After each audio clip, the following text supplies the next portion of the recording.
Hello friends, welcome back to my YouTube channel once again. Friends, हमारा ये video किस topic के ऊपर बेस्ड है? It is written here euchromatin and हेटेरोक्रोमेटिन।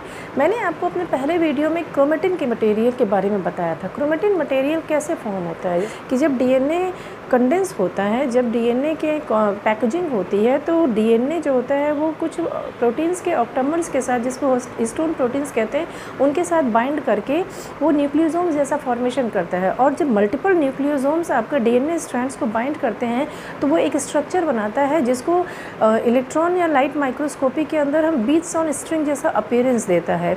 तो वो पूरा का पूरा जब फोल्डिंग हो जाती है, मान लीजिए इस तरीके से, अगर हम समझें लाइक कि बीट्स ऑन स्ट्रिंग जैसा स्ट्रक्चर ये बन जाता है। उसके बाद जब ये बीट्स ऑन स्ट्रिंग जब फोल्डिंग्स करते हैं तो फोल्डिंग्स करने के बाद ये कुछ इस तरीके का अपीयरेंस लाते हैं। ठीक है, तो ये एक फोल्डिंग जो होती है ये 30 नैनोमीटर की होती है, लेकिन वो कुछ समथिंग इस तरीके से होती है। तो ये जो फॉर्मेशन हुआ, ये फॉर्मेशन को हम क्या कहते हैं? क्रोमेटिन कहते हैं। यानी कि जब न्यूक्लियोसोम्स का जो पूरा एक स्ट्रक्चरल ऑर्गेनाइजेशन बनता है जिसमें डीएनए और हिस्टोन्स प्रोटीन एक कंपाउंड जैसा फॉर्मेशन करते हैं, एक स्ट्रक्चरल फॉर्मेशन करते हैं, उसको हम क्या कहते हैं? क्रोमेटिन कहते हैं। और ये क्रोमेटिन जो होता है जब ये फोल्डिंग करता है तो और डीएनए को कंडेंस, फर्दर सुपर कोयलिंग कराता है, डीएनए की लेंथ को और छोटा करता चला जाता है। तो ये क्रोमेटिन एक्चुअली क्या होता है? न्यूक्लियस के अंदर पाया जाने वाला एक थ्रेड जैसा अपीयरेंस होता है, लाइक दिस। ठीक है, तो क्रोमेटिन, क्रोमोसोम, डीएनए, न्यूक्लियोसोम, इन सब चीज़ों में फ़र्क है।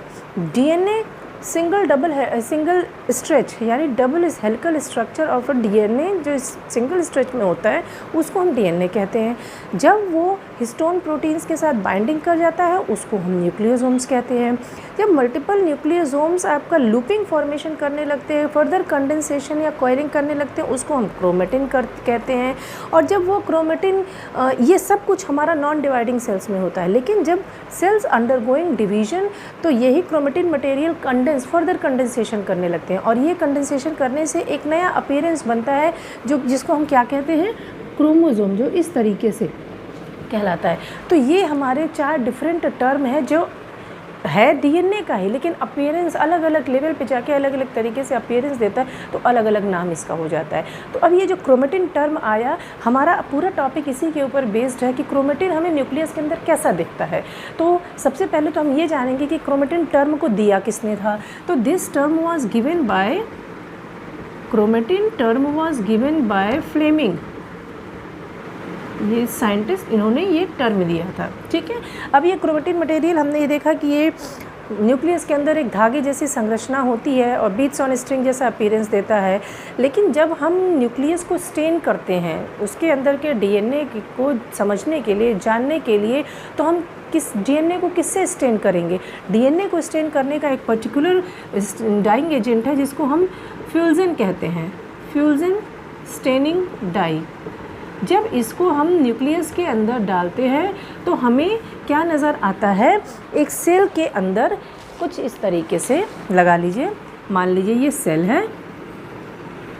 ठीक है, इस सेल के अंदर हमको कैसा अपीयरेंस देगा? जब भी डीएनए स्टेन लेगा तो कुछ अलग फॉर्म देगा। यानी ये देखिए, ये कुछ ऐसा आपका लाइट स्टेन होता है जिसको हम लाइट अपीयरेंस ऑफ क्रोमेटिन कहते हैं।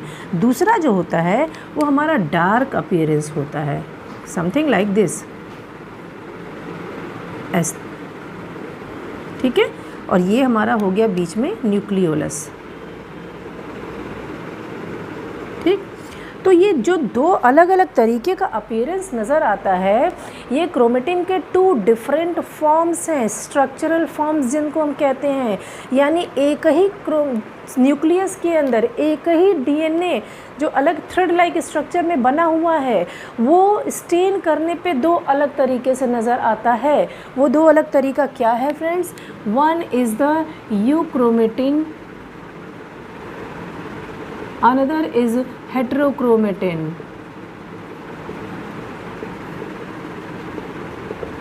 क्लियर? अब यू क्रोमेटिन और हेट्रोक्रोमेटिन ये two different forms of the same chromatin कैसे होते हैं, एक ही न्यूक्लियस के अंदर में दो तरीके से कैसे दिखाई देते हैं। तो ये सबसे पहले समझने के लिए हमको ये जानना होगा, अगर हम क्रोमेटिन की बात कर रहे हैं तो हम बात कर रहे हैं कि when the cell is in non dividing condition, यानी सेल जो हो रही है वो डिवाइड नहीं कर रही है। अगर सेल डिवाइड होगी तो वो डीएनए जो होगा वो हमारा कंडेंस हो जाएगा, फिर वो क्रोमोसोम का शेप ले लेगा, तो हम उसको सही तरीके से एनालाइज नहीं कर पाएंगे। लेकिन हम जब नॉन डिवाइडिंग सेल्स में थ्रेड का फॉर्मेशन में देखेंगे तो हमें सही तरीके से नज़र आएगा कि एक लाइट अपीयरेंस दे रहा है, एक हमें डार्क अपीयरेंस दे रहा है। तो जो लाइट अपीयरेंस होता है वो क्या होता है, यू क्रोमेटिन। लाइट अपीयरेंस आपका यू क्रोमेटिन देता है और डार्क जो होता है वो हेट्रोक्रोमेटिन देता है। ठीक है, तो यहाँ पे मैं थोड़ा सा आप लोगों को डिफरेंस फॉर्म में समझाऊंगी, तो इसको समझने के लिए मुझे एक टेबल बनानी पड़ेगी। ठीक है, अच्छा, अब ये आ गया आपका हेट्रोक्रोमेटिन एंड यू क्रोमेटिन। अच्छा, जिस तरीके से क्रोमेटिन टर्म को दिया गया था फ्लेमिंग के द्वारा, ठीक इसी तरीके से ये दोनों टाइप्स ऑफ क्रोमेटिन का नाम किसने दिया था, एमिल हेड्जे ने in the year 1928। Emil Heitz in the year 1928।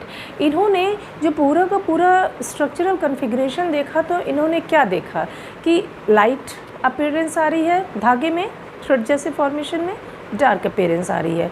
तो वो जब उसकी पूरी एनालिसिस की, सारा का सारा रिसर्च प्रोसेस चला, तो उसमें रिजल्ट क्या निकल के आया कि ये दोनों सेम फॉर्म ऑफ क्रोमेटिन जो होते हैं वो अलग अलग तरीके से बिहेव करते हैं। कैसे बिहेव करते हैं, हेट्रोक्रोमेटिन जो होता है वो एक्चुअली में, अगर हम इसका फर्स्ट, यहाँ पे मैं एक तरीके से आपको डिफरेंस भी बता रही हूँ। ठीक, हेट्रोक्रोमेटिन आपका ट्रांसक्रिप्शनली इनएक्टिव होता है, ट्रांसक्रिप्शनली इनएक्टिव। यू क्रोमेटिन आपका एक्टिव होता है, ट्रांसक्रिप्शनली एक्टिव होता है। ठीक है, इस बात का मतलब क्या है, इस बात का मतलब सीधा सीधा है कि यू क्रोमेटिन के पास जो डीएनए का पोर्शन है वो जीन है जो ट्रांसक्राइब होगा, जो एक्सप्रेस होगा, तो वो वाला पोर्शन आपका यू क्रोमेटिन के पास होगा। और दूसरा डिफरेंस यहीं पे निकल के आता है कि पूरे न्यूक्लियस के अंदर यू क्रोमेटिन जो होता है वो 90 to 92% होता है ऑफ ह्यूमन जीनोम। अगर हम ह्यूमन जीनोम की बात करें तो यहीं अगर आप हेट्रोक्रोमेटिन की बात करें तो 8 to 10% हार्डली ये ह्यूमन जीनोम का पार्ट बनाता है। दो डिफरेंस तो यही क्लियर हो गए, ट्रांसक्रिप्शनली एक्टिव होता है, ट्रांसक्रिप्शनली इनएक्टिव होता है। ट्रांसक्रिप्शनली इनएक्टिव होता है, इस बात का मतलब क्या है, इस बात का मतलब ये है कि कहीं ना कहीं यू क्रोमेटिन जो होता है, सॉरी हेट्रोक्रोमेटिन जो होता है वो आपका कुछ ऐसे पार्ट ऑफ जीन से मिलके बना होता है जिनका ट्रांसक्रिप्शन में एज सच कोई रोल नहीं होता है। यानी कि वो, अगर हम कहा जाए तो वो नॉन एक्टिव जीन्स होते हैं और वो कुछ इस तरीके से रिपीटेटिव सीक्वेंसेस होते हैं। तो क्या हम ये भी कह सकते हैं कि रिपीटेटिव सीक्वेंसेस जो होते हैं वो हेट्रोक्रोमेटिन में एक्चुअली में सैटेलाइट डीएनए बनाते हैं, सैटेलाइट डीएनए। और जबकि यहीं यू क्रोमेटिन की बात की जाए तो ऐसा कुछ नहीं होता है, यहाँ पे कोई सैटेलाइट डीएनए का पार्ट नहीं होता है। ये एक्टिवली एक्सप्रेसिंग जीन्स होते हैं, एक्टिव एक्सप्रेसिंग जीन।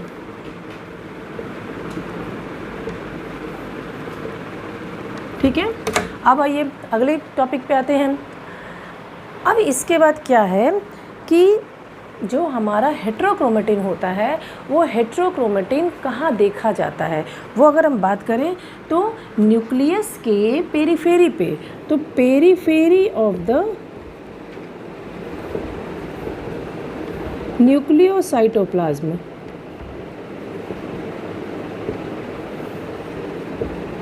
यानी कि मैंने अभी आपको डायग्राम से बताया था कि हेट्रोक्रोमेटिन आपको कुछ किनारे इस तरीके से नज़र आता है यहाँ पे, ठीक है, वाइल यू क्रोमेटिन आपको सेंटर में नज़र आएगा इस तरीके से।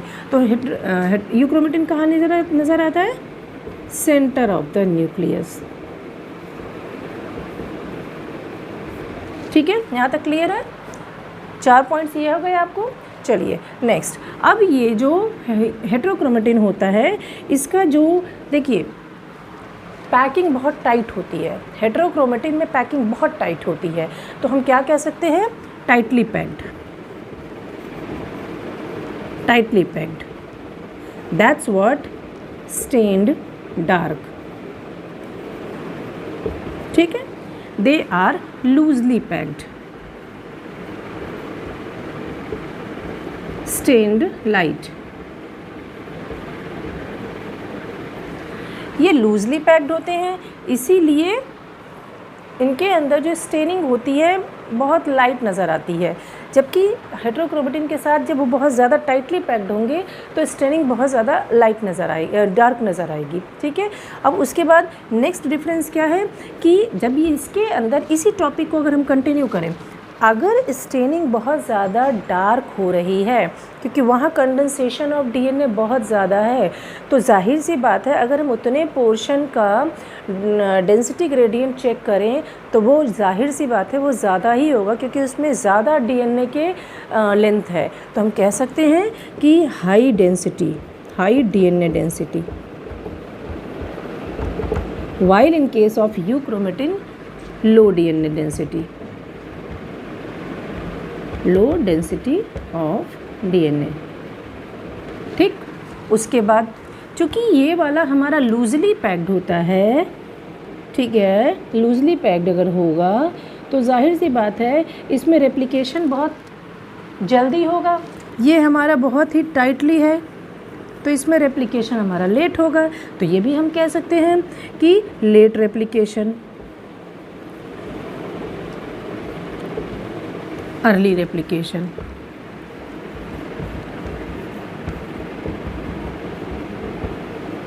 ठीक, क्लियर है? इतने सारे बहुत ही इजी पॉइंट्स हैं, सिर्फ लॉजिक लगाना है, सारी चीज़ें एक दूसरे से जुड़ी हुई है, कुछ भी मैंने अलग से नहीं बताया है।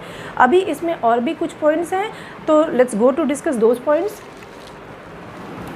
ओके, नेक्स्ट पॉइंट फ्रेंड्स इसमें क्या होगा, देखिए जो हमारा यूक्रोमेटिन है, अगर हम पहले यूक्रोमेटिन की अगर बात करें तो यूक्रोमेटिन हमारा डीएनए खुला हुआ है।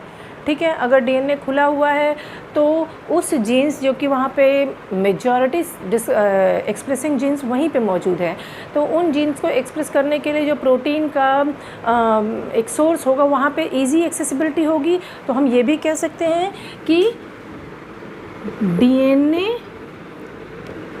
In this chromatin will be easily accessible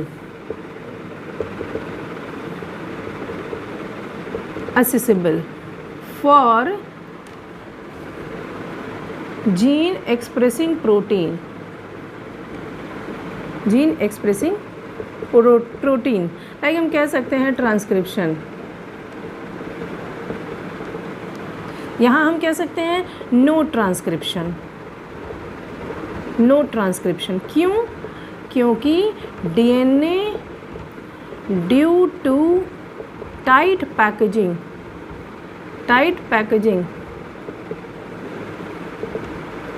will not be accessible to proteins for expression। ठीक है, हो गया यहाँ तक क्लियर? अच्छा, इसके बाद अगला पॉइंट क्या है? अगला पॉइंट हमारा यहाँ पे ये होगा कि जो यूक्रोमेटिन की अगर हम बात करें तो यूक्रोमेटिन में हमारा जो एक वेरिएशन की संभावना है वो ज़्यादा होगी क्योंकि खुला हुआ है। तो हम क्या मतलब उसका जो डीएनए है वो लूजली अरेंज्ड है। तो हम यहाँ ये कह सकते हैं some genetic mechanism like crossing over are seen and are responsible for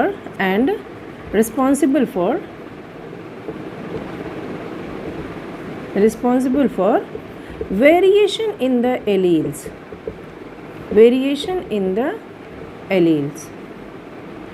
So DNA configuration will be changed in this case. So हम ये कह सकते हैं original DNA will be changed. यहाँ क्या कह सकते हैं, यहाँ जेनेटिक मैकेनिज्म क्रॉसिंग ओवर नहीं होगा, क्योंकि यहाँ पे किसी भी तरीके का आपका इतनी पैकिंग इतनी ज़बरदस्त टाइट है कि यहाँ किसी भी तरीके के से जेनेटिक मैकेनिज्म होने की संभावना नहीं है. So no variation is seen here and original DNA content will be retained and ये एज इट इज़ आपके नेक्स्ट जनरेशन में चला जाएगा. अगर इसके अंदर आपका चेंजेस ही नहीं हुआ तो ये एज इट इज़ ट्रांसफ़र हो जाएगा. ठीक है. सो ये है आपका यूक्रोमेटिन और हेट्रोक्रोमेटिन के बारे में. अब इसके बाद में एक छोटा सा पॉइंट और है कि हेट्रोक्रोमेटिन के टाइप्स भी होते हैं. देखिए क्या है, यूक्रोमेटिन, हम इसी बेसिस पे एक डिफरेंस और बनता है कि यूक्रोमेटिन जो होता है यूनिफॉर्म होता है, uniform in the nucleus, while जो हेट्रोक्रोमेटिन होता है इट इज़ ऑफ 2 टाइप्स. पहला आपका क्या है, फैकल्टेटिव, दूसरा है हमारा कंस्टिट्यूटिव. ठीक. अब देखिए यहाँ जैसा कि आप डायग्राम में देख रहे हैं कि 2 तरीके के क्रोमेटिन मटेरियल आपको नज़र आ रहे हैं. पूरे डायग्राम में आपको एक्चुअली में तीनों नज़र आएगा. तो जहाँ मैं आपको ऐसे भी समझा रही हूँ कि ये क्रोमोज़ोम है, मान लीजिए इस क्रोमोज़ोम के सेंटर में हमारा क्या है, सेंट्रोमियर है. ठीक. अब इस सेंट्रोमियर और ये आपका टीलोमियर यानी एंड ऑफ द क्रोमेटिड्स हो गया. ठीक. बाकी ये आपके बीच के पोर्शंस हैं. तो आपका लाइक दिस. ठीक. तो इतने ये जो पोर्शन है, ये पोर्शन जो है ये आप देख रहे हैं, ये पोर्शन आपके ट्रांसक्राइबिंग जीन्स हैं. तो हम ये कह सकते हैं दीज आर यूक्रोमेटिन. ठीक है. वाइल जो आपका ये जो सेंट्रोमियर पे है दिस इज द कंस्टिट्यूटिव और ये आपका जो एंड पे है ये आपका फैकल्टेटिव हेट्रोक्रोमेटिन. तो हेट्रोक्रोमेटिन हम ये भी कह सकते हैं on the basis of this 2 types, जो हेट्रोक्रोमेटिन होते हैं वो कहीं ना कहीं आपके DNA डैमेज को बचाते हैं, यानी कि हेट्रोक्रोमेटिन के रीजन में जो DNA होता है उसको प्रिवेंट करते हैं. हम यहाँ पे एक पॉइंट और जोड़ सकते हैं कि heterochromatin prevent DNA from endonuclease activity, जबकि यूक्रोमेटिन के केस में ऐसा कुछ नहीं है. खुला है तो उस पर तो एंडोन्यूक्लियस एक्टिविटी होगी ही होगी, और इस तरीके से हमारे DNA को बचाने का भी काम करते हैं. दूसरी बात, आपके ये जो कंस्टिट्यूटिव हेट्रोक्रोमेटिन है वो कंस्टिट्यूटिव हेट्रोक्रोमेटिन आपका कहीं ना कहीं क्रोमेटिड्स को सेपरेट, यानी सिस्टर क्रोमेटिड्स होते हैं. जैसे मान लीजिए हम इसको यहाँ ऐसे समझें कि लाइक दिस. तो यहाँ पे ये जो आपका क्रोमेटिड्स है और ये आपका कंस्टिट्यूटिव हेट्रोक्रोमेटिन है, ये कहीं ना कहीं आपका ये सिस्टर क्रोमेटिड्स को सेपरेट करने का भी काम करेगा. तो constitutive heterochromatine somehow helps in the separation of the sister chromatids during the cell division also. So this is the main purpose of the heterochromatine. Heterochromatine actually में जीन एक्सप्रेशन का ही काम बस नहीं करता है, बाकी अगर कहा जाए तो फाइलोजेनेटिक स्टडी में भी हमारा बहुत बड़ा रोल प्ले करता है, क्योंकि इसके पास रिपीटेटिव सीक्वेंसेस होते हैं जिसको हम सैटेलाइट DNA भी कहते हैं. उसमें हमारा माइक्रो सैटेलाइट, मिनी सैटेलाइट होता है, और उस माइक्रो सैटेलाइट को हम as a DNA fingerprinting for paternal testing as well as crime cases को सॉल्व करने में भी उसी पार्ट को हम यूज़ करते हैं. तो हेट्रोक्रोमेटिन ही वो हमारा पार्ट होता है जो सैटेलाइट DNA को फॉर्म करता है. तो कहीं ना कहीं अगर हमारा यूक्रोमेटिन बहुत ज़्यादा इंपॉर्टेंट रोल प्ले करता है जीन के एक्सप्रेशन में, हमारा पूरा फिनोटिपिक कैरेक्टर को रिप्रेजेंट करने में, कहीं ना कहीं हेट्रोक्रोमेटिन हमारी एंसेस्ट्री को भी रिप्रेजेंट करता है, यानी हमारा लिंक क्रिएट करता है कि हम किस इससे आए हैं, वो हमारा किसका कैसा ब्लड रिलेशन है, तो वो सारी चीज़ों को भी रोल प्ले करने में हेटेरोक्रोमेटिन का बहुत बड़ा रोल है। तो friend, this was all about the whole discussion about the chromatin and their types, that is euchromatin and heterochromatin. Although NCERT में बहुत छोटा सा पार्ट दिया हुआ है, 4-5 लाइन का पूरा एक डिस्कशन है, लेकिन मैंने यहाँ पे एक पूरा वीडियो बना दिया है to clear all your concept. उसको ज़्यादा कंसेप्चुलाइज करने के लिए मैंने थोड़े बहुत एग्जाम्पल्स भी बताए हैं। तो आई होप आपको ये वीडियो पसंद आया होगा। तो if you like my video, please subscribe my channel and press the bell icon so that you can get the early notifications for my upcoming videos. Thank you.